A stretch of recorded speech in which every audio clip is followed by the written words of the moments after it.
Hello friends, you're the Lonesome Gamer and I'm playing 7 Ages. So we're now in the third age, it's just the start of the third age, and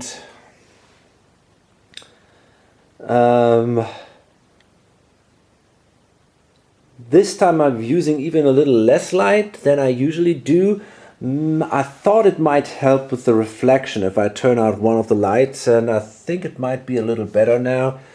I realize there is always a little bit of a fuzzy picture when I go onto this acrylic thing, and I think that might come from a light bulb on the opposite side of the room. So maybe this is now a little better, although these areas are really dark now, but I think these are not so important.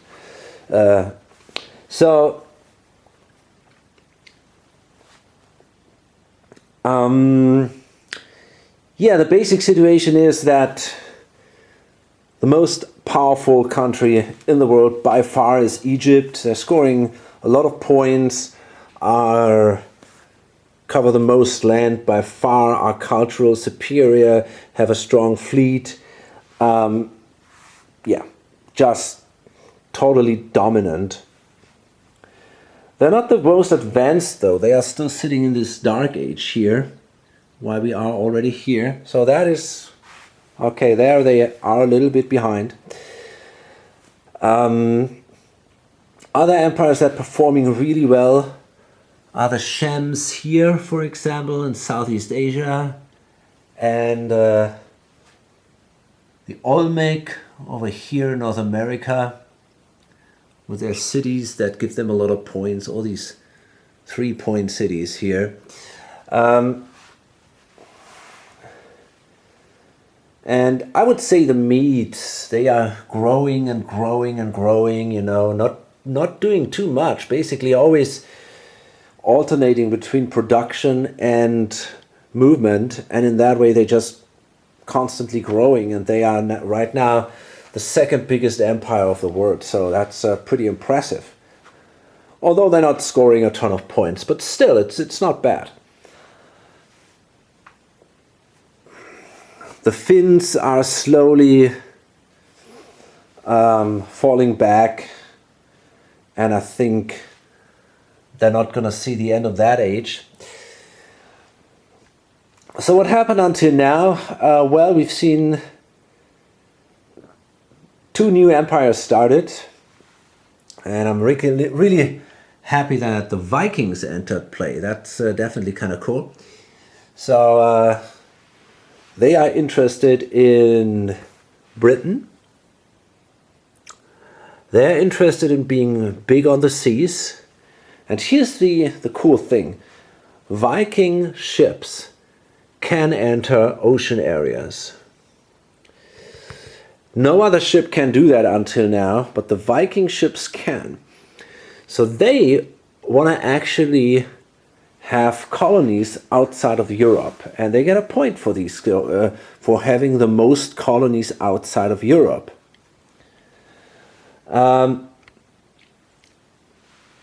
Technically, there are other empires that can have, well, let's say it, colonies outside of Europe. There is the Armenians. They are sitting in Europe. That is their home area. So if they move outside of Europe, they will get, they definitely have the chance to get colonies there. And maybe the Romans, although I find that very unlikely. But yeah, I mean, it's not impossible that other empires might also go outside Europe. So we'll see about that. It might not be enough for them just to have one unit sitting there or something. They might actually have to expand if they want to really score points there.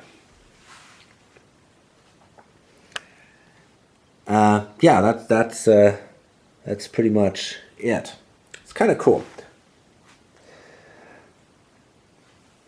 On the other hand, they also want to hold their home country, so they cannot simply move to Britain and say, okay, we don't care about anything else. They want to hold also their home areas.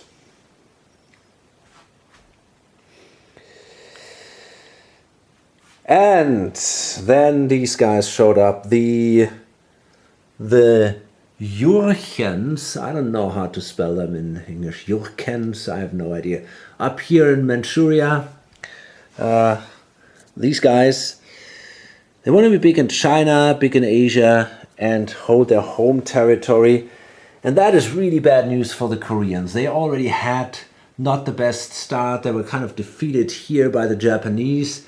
And now, right here, where they also had a small, well, two units. One of the units was destroyed. The other one could retreat into this, into the home area. But honestly, I think Korea will be discarded again. This is not a good, this is not a good time for these guys. We've seen a few trade attempts. Interestingly, we've seen 2 ties, which means nobody will advance. The only one who was successful were the Olmec. They also did a trade, but they were pretty much behind, so they made it from here to here. Their problem is that they produce.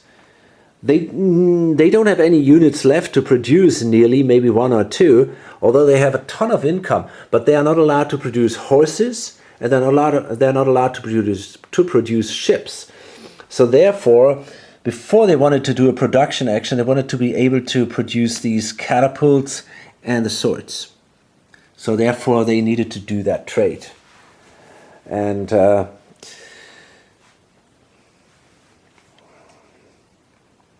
Egyptians also wanted to trade, and they've chosen the I don't know.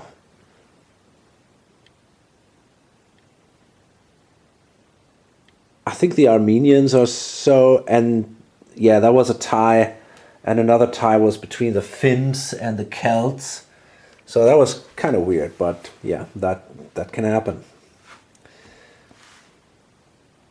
The main reason why I'm back before the end of the turn is that now it's the Romans. Well, first Carthage actually did a maneuver action, and they took Italy completely. Italy was totally in chaos. If you remember, there was the empire collapsing. First we've seen the urban riots, and then there was this collapsing empire. So therefore, Italy is now Carthaginian, but Rome does a last attempt now to recapture that. And well, I mean, first they're gonna go in. They got a bunch of units, so it's not totally pointless. They have a chance to come back in, I guess. So what we're gonna see is these 4 units.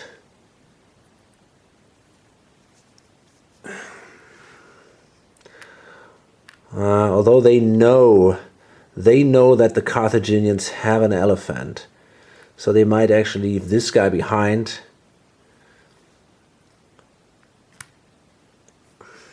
It's a tough call.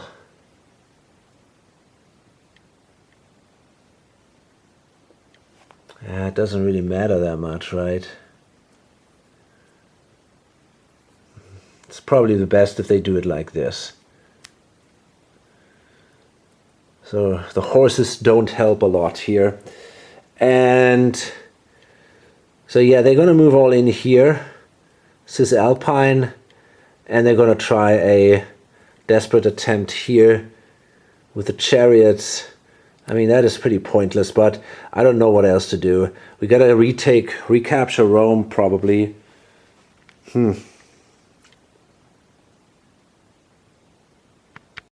You know, it's a tough call. Do I want to really spend this one guy and hope for a lucky draw while moving into Italy? I don't think so. I have a minus. I mean, what is my invasion modifier? It's a crossing arrow. It's a +1 modifier for crossing the water here. It's kind of your invasion. Oh boy. You know, I'm gonna make a personality check here. I tend to be a little more aggressive, so on a 1 to 4, I'm gonna give it a go. Nope, I'm gonna stay here and wait until these forces are here, and then maybe in the next turn, I'm gonna try to attack Italy. I know there are 2 ships, so you know it's a pretty tough call to go in there. I mean, it's very unlikely that I can win that. So we're gonna see only 1 battle. I don't know. I mean, if this battle goes wrong, I could imagine that then. But it's tricky, you know. We only have 3 units, so maybe the Carthaginian, maybe the Romans can actually win that.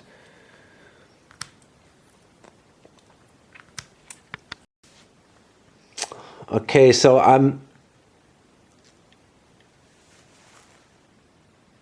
I think what we might see is that the Romans will only commit a single unit. I'm going to roll for that though.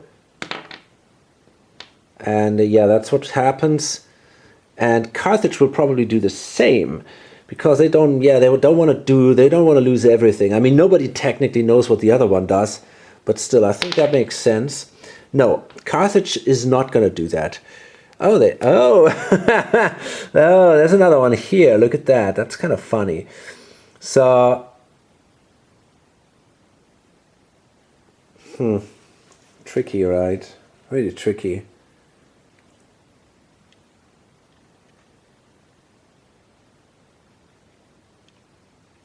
So yeah, okay, Carthage is committing them all then, and we'll see what happens. So the attacker draws first. These are the Romans with a 4. I mean, that's extremely unlikely. Okay, so this guy is killed, but now the Romans get an additional, they have a disorder marker here, so now the Romans actually can add something. And now the Carthaginians might consider saying, okay, maybe we should now sacrifice one of our units. Okay, this time the Romans committed all of their units, Carthage only this one. Again, I did a roll, and I wasn't sure, maybe it would have been more clever for the Romans again to only throw in 1 guy. But the problem is that Carthage, you know, they have also more units now, so I don't know. Okay, obviously the Romans will win this because they can double. I mean, this is just a single unit, right? Okay, so the ship goes away, and now again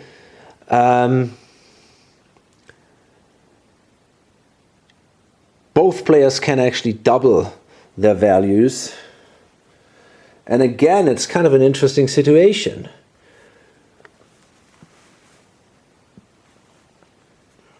What do we want to do at that point?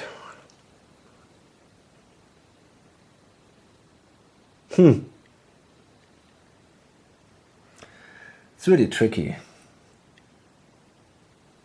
Romans committed again all their units and kill that elephant. We're going to draw cards, but I think there's no doubt about that, yes.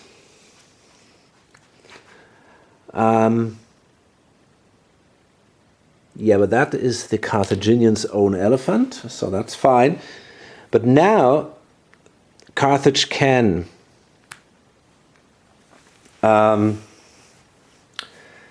double the values of these guys, and the Romans definitely will only commit 1 guy at that point. So again, what we'll see is a long battle here. Both units are basically, I mean, it's no doubt that this guy will lose. So now both sides, and they will now commit all, have 2 disorder markers. Both sides have committed once all units, if I'm not mistaken about that. I hope so, at least, that I didn't mess this up. So what that means is now Carthage gets a +8 in the front row and a +10 in the back row. So that means Carthage is sitting on, let's see. This is 12 plus 15 is 27. These guys have a +8 in the front and a +8 in the back. So they are sitting on 12? 24. Okay, we'll see. The attacker is Rome, so they draw the first card. They have a 4, so that's 28. So as long as Carthage doesn't draw, well, a 0 and a 1 is bad for them. But that's a 6. So I guess at that point, Rome is finished. And I'm pretty sure that it will be discarded next turn. It was a weird battle, but yeah. In the end, the battles with the big stacks, they can go on for quite a while sometimes. So, end of the turn, and more chaos in Northeast Asia. The barracks did revolt in here. So basically these forces are completely reduced. The Jurchen forces that just started this turn, they are reduced to 2.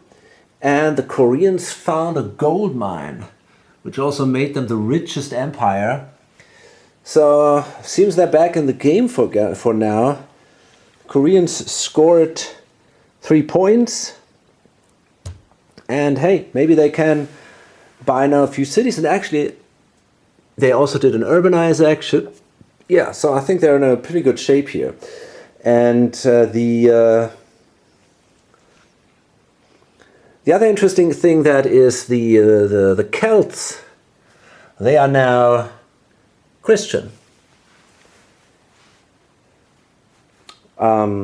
So therefore no chance for the Armenians anymore to be the second biggest empire, the Christian empire out there. So next turn, I think we can be sure that the Armenians and probably the Jurchen will leave the game again. And possibly the Finns too. I mean, they only score a single point at the moment, only for their home area, so I don't think they will remain, which is sad. Okay, so next turn, a new empire showed up. Here, the Tamils, same player who holds the Medes, and it was also the player who controlled the Huns, for example. Yeah, and these are the Tamils. They want to be big in India, in the world, and they want to have a great fleet. So it's not bad, I guess, maybe not that great. And there's an immediate conflict, obviously, with the Sinhalese by this player here. And they just destroyed 2 of their units here when they showed up. And now, yeah, the Sinhalese are in trouble. Maybe if they produce, it's hard to say if they can hold on to that or not. The other problem was that the Medes, also controlled by that red player, came from the north and took away Deccan, this super rich province, from the Sinhalese. So they might be attacked now from 2 sides. And yeah, I don't know if the player will even try to hold on to them. I just don't know that. It might be that he just says, okay, forget it, I'm going to discard them from 2 sides. I'm not in the shape to deal with that pressure. But hey, I don't know yet. We'll see what happens. Some empires did spread out. Here the Vikings managed to get to Britain and into the North Sea. And that gave them a ton of points, actually, because they get 2 points for being the second biggest on the seas. So the biggest one is Egypt, but there is nobody else who has ships out on the sea at the moment. So therefore, that little ship here gives them actually 2 glory points, an additional point for Britain, 1 for the home country. So already in their second action, they managed to score 4 points, which is absolutely impressive. The Medes spread out even more. First time they had a conflict here, I already said that. they are now the biggest power on land. They are one area bigger than Egypt, but Egypt has in addition all these sea areas here which count toward their glory points. The Egypt could spread out further. There is a big army here, but right now they don't feel they have to do that because they kind of wanted to say, okay, I kind of prefer to have a strong army than having a few areas in addition, which makes me, you know, I'm vulnerable otherwise. I can react in this way, I can react and move somewhere and try to defend myself with that army. I think that's a good idea. We have here new cities were built by the Egypt. They upgraded cities, they built new cities here, over there. And we have a populace that gives additional income if you control cities. So this empire is just growing and growing. There were a few event attacks on that empire with 2 uprising attempts, but they could all be oppressed immediately, so no problems here. Over here, these guys also did build a city and or improved a city, so they have now something like 11 city points, which is obviously pretty good. These guys here adopted Confucianism. So that is a new religion that showed up here now. In addition, they have a religious leader here, and that makes them less vulnerable for disorder. And I think these guys are pretty vulnerable for disorder, the flood and all that crap, but now they are in a better position here.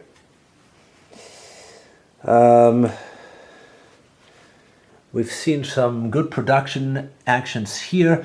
Japanese are already scoring tons of points because of their 3 wheat areas they control, and it's right now they seem to be in a solid position there.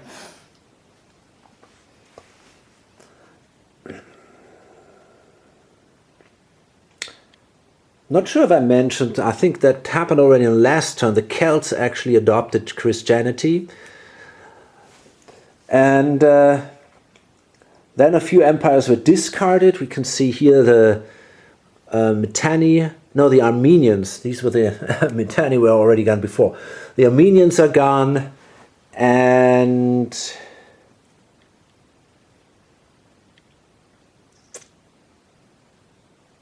wait a minute. We've seen a few other, the Yulchen, yeah, they were up here. They had that terrible start. They were just there for 2 turns or so. And, oh yeah, of course, my favorite empire is sadly now gone.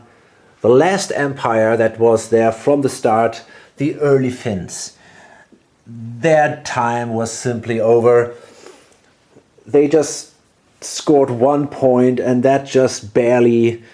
Right, they were of course no longer the biggest in the world, not even the second biggest.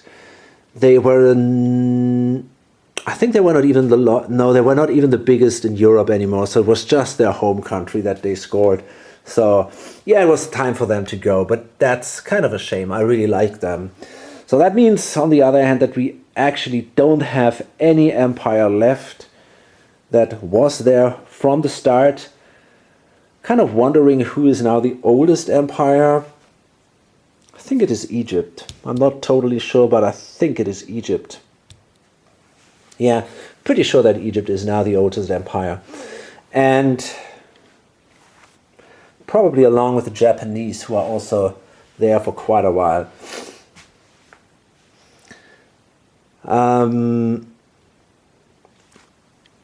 The yellow player held on to the Romans, although they don't score any points.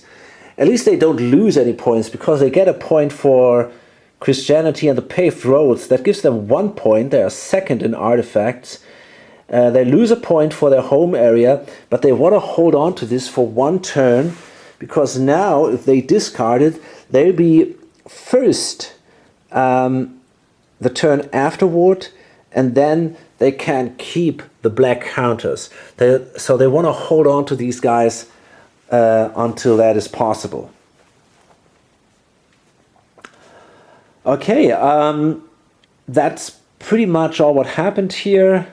Oh, the Celts did a trade action, a successful trade action. So they did quite a jump here, and they can now already build knights or modernize into knights. This is the first unit. You can kind of modernize these chariots into knights. So that's kind of cool. But now they're stuck again. So we'll see if they trade. I think they might do some other things first and then do a trade. And of course the Celts now also have the paved roads. Okay. So next turn, and quite a bit is going on.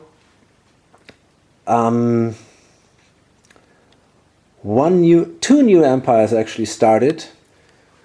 Over here, the Persians, controlled by the same player as the guy who controls the Egypt. They come with a guy named Omar Khayyim, I think. Omar Khayyim. This guy is a scientist and an artist. As a scientist, he's not held back by the Dark Ages. He can simply move through, and that is definitely an advantage in this in the Middle Ages. They took Mesopotamia away from the Egypt because they want the wheat. That gives them victory points. So already in their first turn, they managed to score 2 victory points.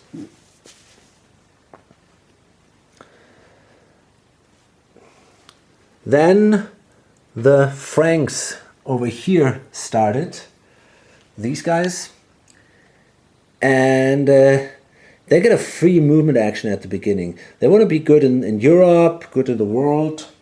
And by the way, the Persians want to be good in Asia. They want to be good in Muslim. They want to be the biggest Muslim country, and they want the wheat. So these guys, they had a free movement action, and they attacked Carthage right away. They even didn't care controlling all their home areas. They only control one, so they don't get the full point. They don't get the point for their home areas. But first they wanted to finish off Carthage in these areas. They destroyed one relatively large army and 2 units, I think, in here. And that is painful for Carthage, especially now they have the option to move here, down the boot, and maybe here, even entering the Iberian Peninsula. So again, Carthage scored only 2 points. If Carthage is first in turn order, they can have the biggest fleet, which gives them then 4 points. But otherwise, now they usually only get 1 for their home country and 1 for the elephant. And honestly, I think that is not enough. And I also don't really have a feeling they can come back here, right? I don't know. I just don't have that feeling. So I think Carthage might be discarded if there is another option on the table, some interesting empire.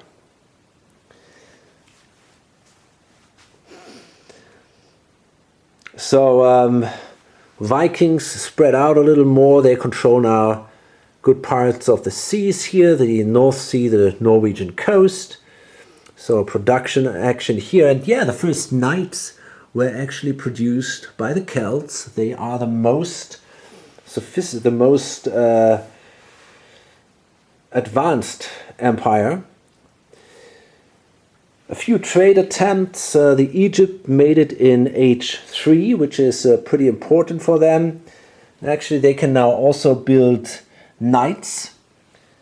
So if you are a powerful empire, you got to make sure you don't fall too further back in the ages, because if then somebody starts somewhere in the middle of you and he has all the super advanced units, then it doesn't help you to have a good army. You know, if now we see, I don't know, 4 or 5 knights here somewhere in the middle, these guys might be in trouble. But that is not the case here. They can't keep up. And it's going to be interesting how to crack Egypt one day.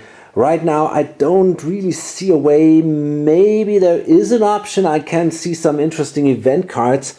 But the thing is, as long as they hold the Great Pyramid, and that thing is valid during the whole age age 3, no disorder marker can be placed in this and adjacent areas.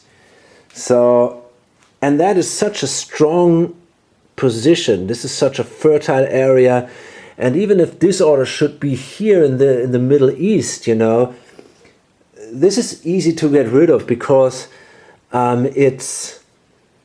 they just need basically a single unit there, and then it's good enough. Yeah, just a maneuver action, a single unit, and that's it. So they can really easily get rid of these disorders. The only problem where they might be a target is in these lower areas. But yeah, I mean, I'm pretty sure they can come back if they should take a bad hit there. So we'll see. Maybe that happens. Yeah, as I said, I can see some interesting events there.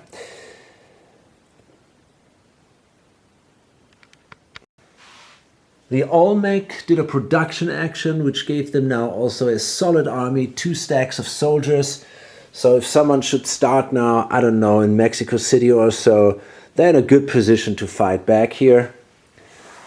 Over here, we've seen a big battle in, well, it was not too big, but something right here over this wheat area.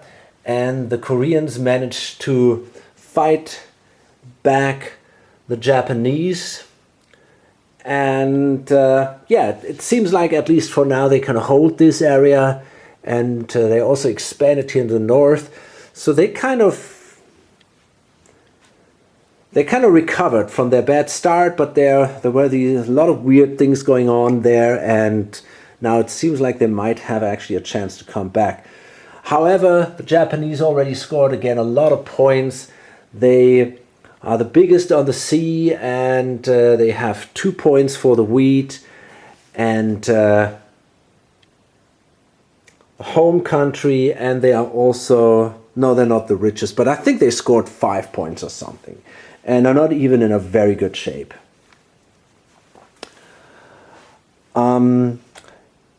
Yeah, I guess that's pretty much it for this turn. And another turn. So 2 new empires started. The Sung over here, and they are controlled. They come basically instead of the Romans and controlled by the player who controls the Olmec and the Koreans. That's pretty good because they can work together with the Koreans, try to fight off the Japanese here from these fertile areas. And the Sung want to be biggest in China. That even gives them 2 points. They want to control their home country and want to be biggest in the world. So there is also no conflict with the Koreans, because they only want to be biggest in Northeast Asia. So that is probably that might work out really well.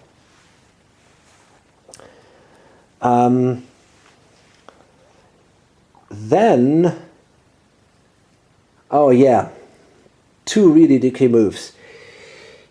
Here, the Free State of Pallava showed up. Over here, these guys. And basically, they can simply start on an area without a capital and without a leader to a adjacent to a non-neutral area. And if there are units in that area, they can convert them all. And it was basically the whole army of the Tamils was in that area, and they simply started there because the capital was next to them. So they have now a massive army here, and because they want to be big in the world, but they are also eager to get wheat. And therefore, these areas here in India are just great for them. So that might be actually a promising empire. And another fun action, we've seen the Franks in the last turn showing up here and killing Carthaginians. Well, what happens is the French started, and they were allowed to convert the Franks that were here and here. So they simply did that, and then they ended also up with a massive stack. They destroyed the Carthaginians that were in here. The Franks did then from here, from the Alps, a counterattack, and that was a pretty close battle. And well, it wasn't that close, but the French lost a few units, but in the end they managed to win. And as you can see now, Carthage is gone. Carthage was discarded. He realized, okay, I'm not gonna really be able to compete with these new dynamic powers in Europe. I got my Celts in Europe. That's gonna be fine. They're doing well, but I'm just not scoring more than 2 points, usually at least. So he discarded Carthage, and the Franks are also destroyed, which means now that for French, basically Western Europe and Italy is totally open. They can expand now like crazy.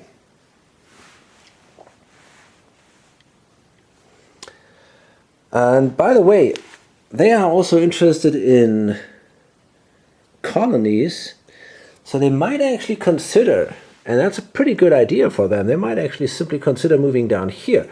Right now it's not allowed for them to cross the ocean, but they could simply move here to North Africa and grab a few colonies, and that will give them tons of points. So I'm pretty sure that is where they want to go.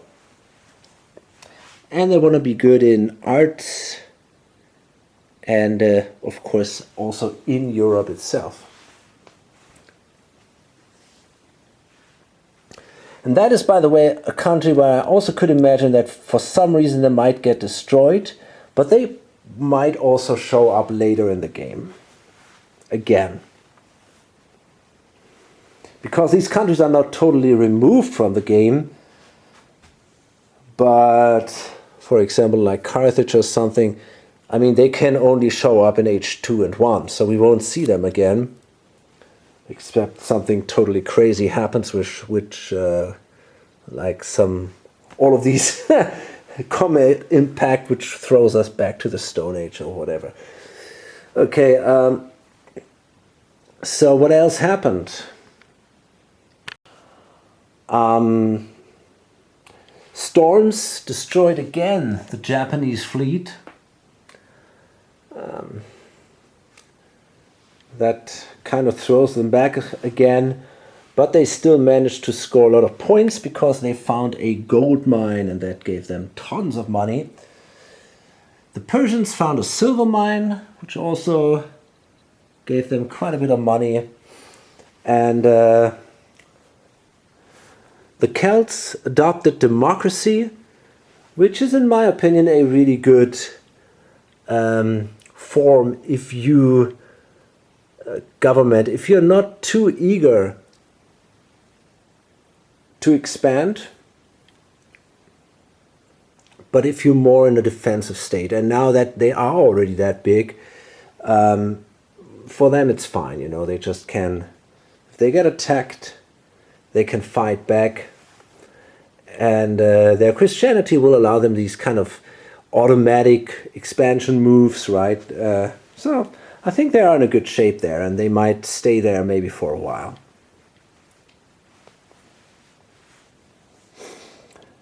Okay, so I guess I'm basically done through this turn.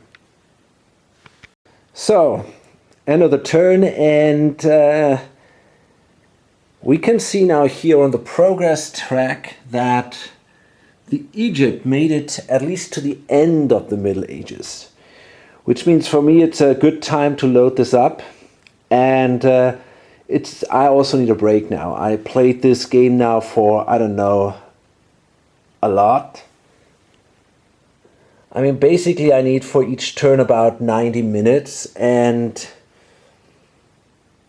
I think I might have played it now already for about 25, 30 hours, something like that. And it's getting pretty exhausting, and I definitely need a break. So this is going to be a good time for me to make that break. As I said, I made it now to the end here. Of course, this is not the real end of the Middle Ages, because only if the Egyptians do a successful trade, they get out of this Dark Age. That is also a region, you know, all the other guys are kind of stuck in these Dark Ages here. And it's hard to fight your way through here, and that makes it also a little more fatiguing.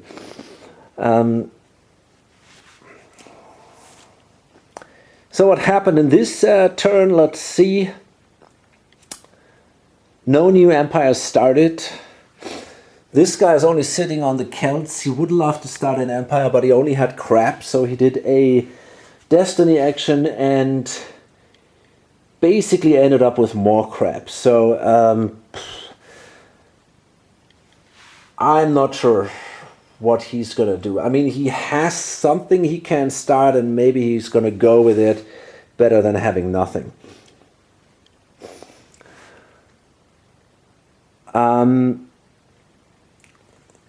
The Carthaginians spread out. They control now a big part of Europe, basically all Western Europe, except here for England. And they control also an area outside of Europe, and this single area is worth 3 glory points, because this is the only colony, and this is he's basically the only guy with a colony and outside of Europe, and therefore it simply gives him 3 glory points. You can see that right here. This sign here indicates that, so that also allowed him to score, I think, 5 points or something like that. So he was really doing well. Close to Egypt, not quite. Egypt is still scoring 6 points now for, I don't know, 10 turns in a row or so. They're really good, and that's also the reason why the guy already kind of has more than 100 points, but pretty closely followed by the Japanese and the Vikings here. They also have 100 points. Vikings are doing also not that bad. They control the second biggest sea area with their, well, 2. They might be able to make it to America in the next turn, because they now colonized Iceland, and then now these guys can cross the ocean.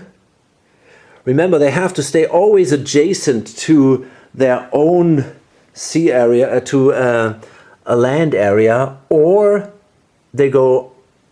I mean, if they enter a new land area, they are fine. They don't have to be adjacent anymore.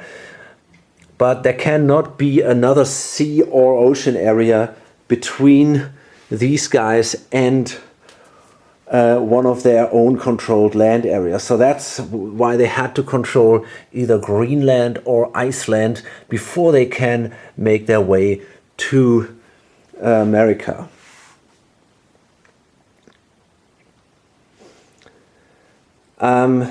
These guys basically produced like crazy. They had, I think, a silver mine or something, and that allowed them to do a massive production.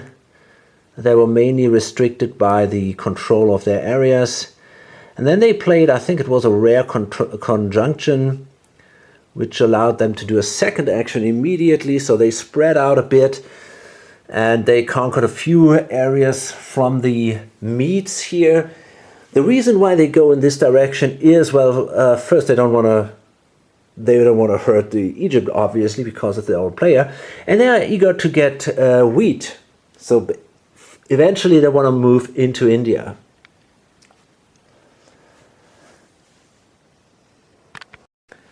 Also, battle in India again. What about this guy? I think he's supposed to be here. So we've seen a battle in India, and also the Medes were defeated here in this I think it's Deccan, yeah, this very fertile region here. It was a small army of the Medes, I think 3 units. They were destroyed. It was a close battle, but in the end, this free state of Pallava managed to win that battle. They're also after the wheat. So this is a very... there's a lot of conflict in this region right now. China also stolen some territory. The Sung stole a territory from the Medes too. Also a very fertile one. So the empire of the Medes is definitely, well, kind of... I wouldn't say collapsing, but it's definitely diminishing. I mean, they still are biggest in Asia, so they still manage to score 3 points. They are second biggest in the world still, although equal to the Celts, and that can change pretty soon. So it's kind of questionable how long these guys will survive. Maybe they come back, I don't know, I'm not sure about that. But, well, we'll find out. I mean, the Persians are not that interested in destroying the Medes, nor are necessarily the Sung, but yeah, as I said, we'll find out about that. The Sung also managed to destroy these Japanese forces here. It was also a fairly close battle, but now they control these 2 fertile areas, which gives them definitely a good position for the next production options. I guess this is pretty much all that happened in this turn. The Tamils were sitting there. They only had their single area here. They were discarded. And some philosopher got lost in the jungle. Oh gosh. Let's put him back in here.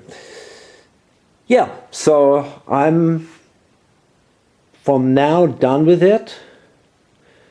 We kind of made it through the Middle Ages. Nearly, at least. We'll see when the rest of the packs made it, but yeah, as I said, this is the point, where some just are left behind, and it's going to be interesting when the first empires, at least the ones that want to be good on the sea, can build these bigger ships. That's definitely an advantage then. Okay, so yeah, I'm not sure when I will come back to that. First of all, I'm a little bit tired of this. I played a lot.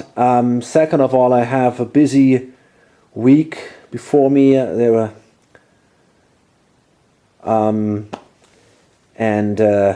definitely want to play some other things. But I guess maybe in, I don't know, 2 weeks, maybe 3 weeks, I'll come back to this, and we're going to play 2 more ages or so. And I kind of like to play it to the end, so I hope I will. Hope to see you on the next video on lonesomegamer.com. Bye.